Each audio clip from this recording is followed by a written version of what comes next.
Look up in the sky. It's an asteroid. It's a... is that a whale?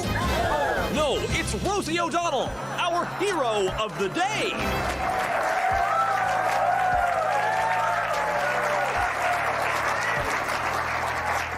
Wherever Rosie O'Donnell's gone, she's probably eating a leprechaun. Rosie O'Donnell just marched straight into another verbal firing squad this time.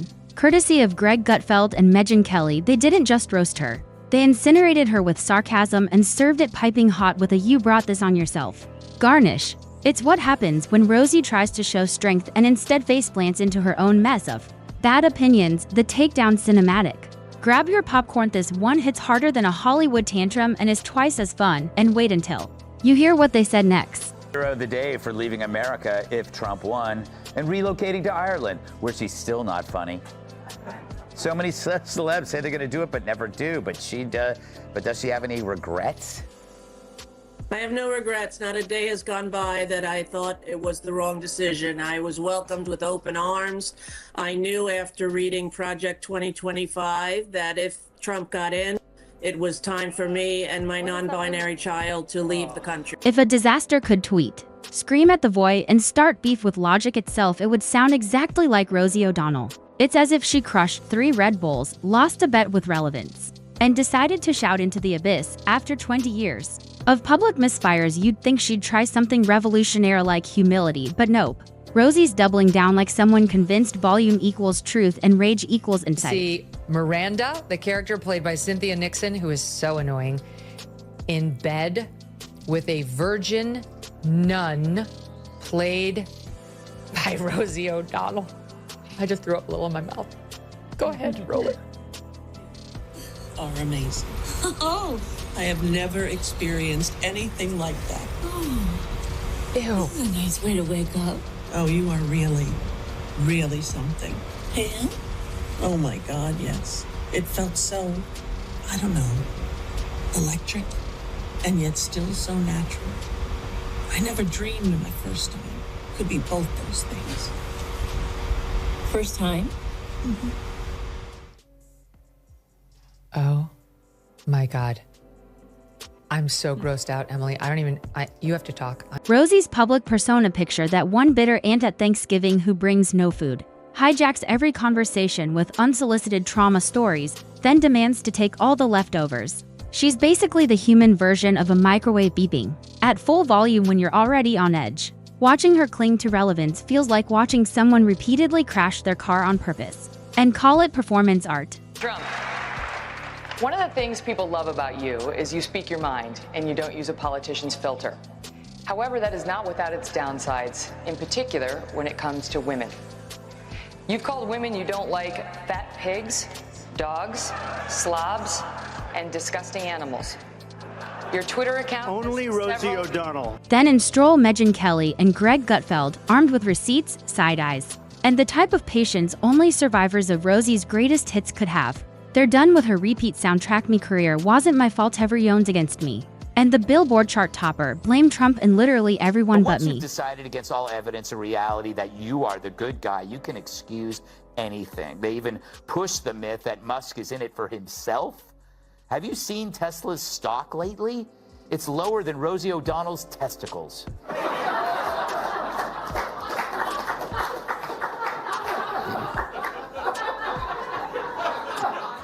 When Megyn Kelly strikes, it's not just a jab, it's a dismantling. She didn't see a comedian or a pundit in Rosie, she saw a walking cautionary tale in rubber clogs. Gutfeld, on the other hand, rolled in like a fed-up substitute teacher staring down the loudest kid in detention.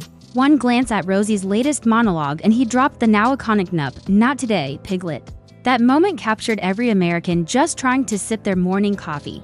Before Rosie logs on to ruin it, her run on The View wasn't a talk show, it was a hostage crisis in real time, led by someone who confused volume with validation and thought her diary entries counted as journalism.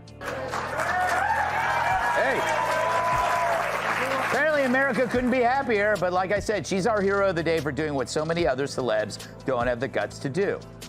Wow, first Ellen, now Rosie. Makes you wonder what lesbian will leave next.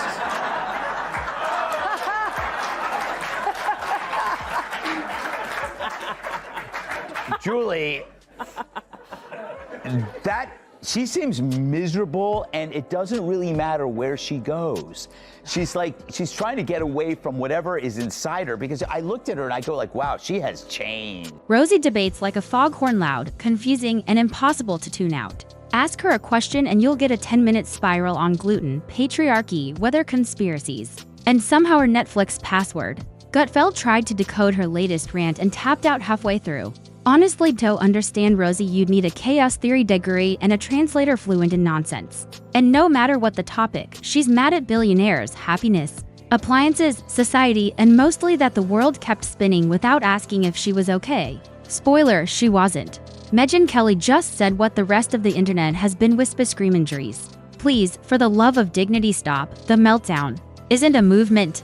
Exhibit A, here is Rosie O'Donnell bitching and moaning about her favorite person, Donald Trump. I think this is before she moved. I can't keep track of where she's living in the world to avoid him. Watch. Well, hey, everybody, it's Friday all day, as my Nana would say. And look what I have on my lip. Everybody's been saying, you have herpes all this time, and I never had a cold sore in my life. And now I have a cold sore. And it makes me think that perhaps this weird pimple that had a tiny little head was a cold sore too.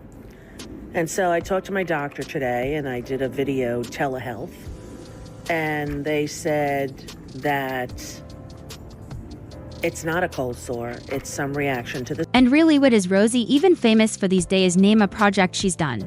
That wasn't a grainy Instagram rant filmed like a horror movie trailer with nickel energy.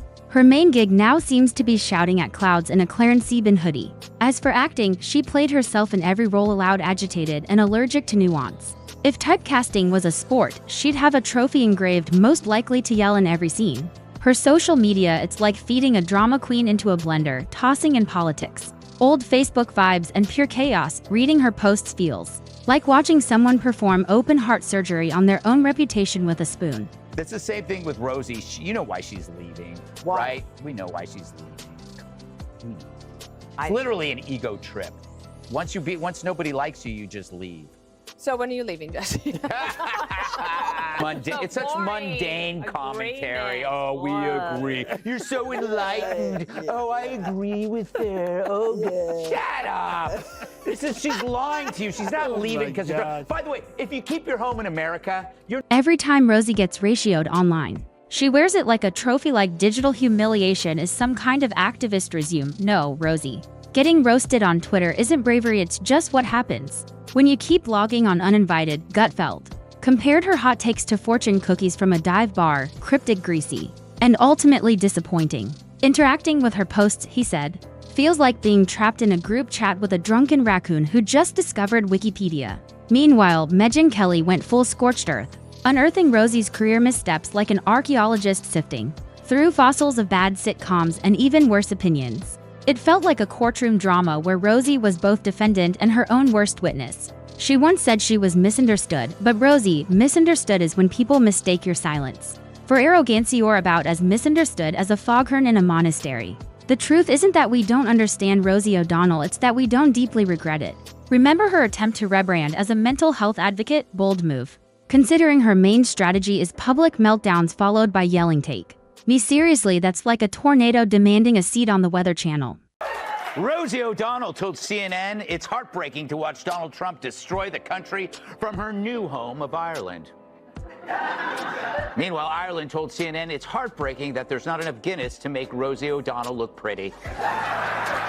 Gutfeld didn't hold back, liken Rosie's logic to a broken Roomba, constantly bumping into reality, spinning in circles, making noise, and somehow thinking it's changing the world. Her takes, recycled Facebook memes dipped in ego, microwaved in delusion. Then came the pity play, Rosie claiming the world's been too hard on her. Megyn Kelly blinked 3 times before calmly replaying, "Rosie, hush. The world gave you a talk show, a comedy career. Broadwand, you gave it all back wrapped in a therapy session disguised as television."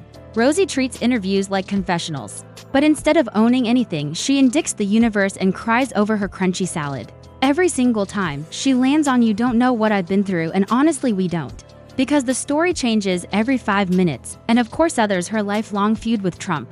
While the rest of America moved on, paid rent, and took up yoga, Rosie clung to a 2006 insult like it was her Hogwarts acceptance letter. Even Megan, who's no stranger to drama, said therapy should have kicked in years ago. Instead, Rosie built an emotional airbin in that feud and refuses to check out. O'Donnell apologized to Ireland's Prime Minister for overshadowing his visit to the White House.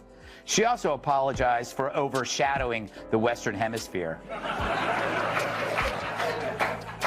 That's a fat joke. So currently, the Democrat Party's brand is about as appealing as Rosie O'Donnell river dancing in a thong. It's so bad even Bill Maher doesn't think we'll ever see a Democrat president. Gutfeld quipped that Rosie must start each day spinning a giant wheel of outrage, and whoever's successful that morning becomes the target. She's become the poster child for what happens when unchecked ego collides with a shrinking audience. And way too much free time. Her stand-up these days less comedy, more motivational speech by a gym teacher who was fired mid-monologue. Every punchline is a sob story with a nervous laugh track. It's like watching a clown cry in slow motion while holding a sign, "Please laugh, I'm still famous." As for why Rosie doesn't do stand-up anymore, probably because being booed for 45 minutes straight doesn't count as cardio. Even Megan joked that Rosie's entire acting range could be replaced by a sock puppet with abandonment issues, the only role she's nailed. Ladylune-hinged woman yelling at baristas over oat milk. And let's not forget her failed stab at political commentary. Everybody wanted to Donald see Trump that. would never inflict herpes on Rosie O'Donnell. I think he's made that very clear. Since Eliana refuses to play, Emily, I've got another soundbite for you. I didn't even know Sex and the City was back on the air. I saw it when you were It's happening. You have to react live to the herpes. I'm sorry. And I was like, oh, you know what? The culture stuff, that's Emily's ballywick anyway. Here we like, go. Yeah. Here we go.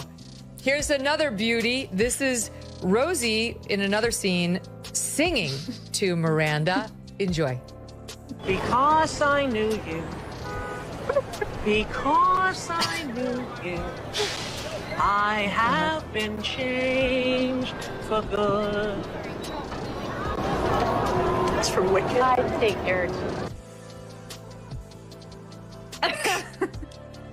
Go ahead. Some comedy, finally.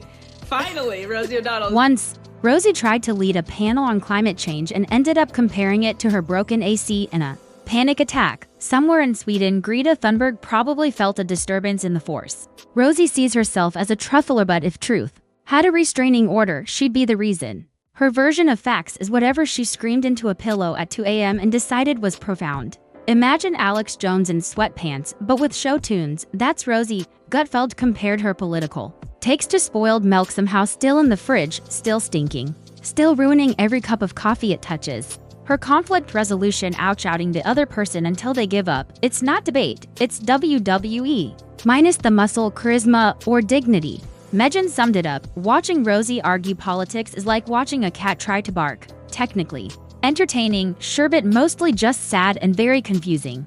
These days, Rosie pops up on random live streams filmed with haunted doll museum lighting and the energy of someone who lost the TV remote and blamed capitalism.